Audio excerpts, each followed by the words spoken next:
Bdew fl-aħħar jiem l-istudji ġeoloġiċi biex jiġi stabbilit minn fejn se jgħaddi l-pipeline tal-gass bejn Malta u Sqallija.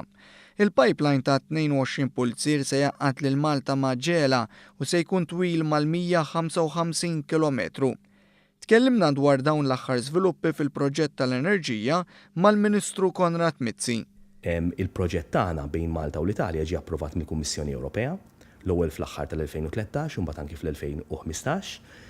Il-proċess li jmiss bħalissa huwa l-identifikaw ir-rotta. Ir-rotta qiegħda tiġi identifikata, la darba r-rotta tiġi identifikata nagħmlu l-permessi u wara noħorġu it-tenders biex timbena il-pipeline bejn Malta u l-Italja. Fil-ġimgħat li ġejjin bħala parti mill-istudju se jsir tħaffir fil-ġebel ta' Dellimara. U fil-ġimgħat u x-xhur li ġejjin se jsiru wkoll core sampling tests ġewwa Dellimara, ġifieri se jsir tħaffir fil-blat biex naraw fejn huwa l-aħjar post fejn jiżbokka il-pipeline mill-baħar. Il-proċess għaddej, la darbejt l-istew dal-istudji nibdew mal-ewwel bil-proċess ta' permitting.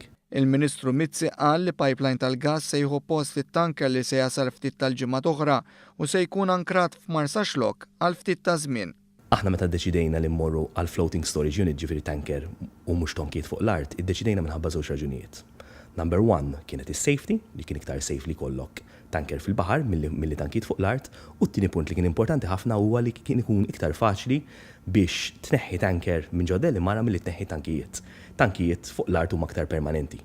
Tanker huwa vapur li kull ma tittamel huwa tittawjaħ away and it sails away u jitlaq. Aħna kommessi bħala gvern li dat tanker jiġi replaced minn pipeline.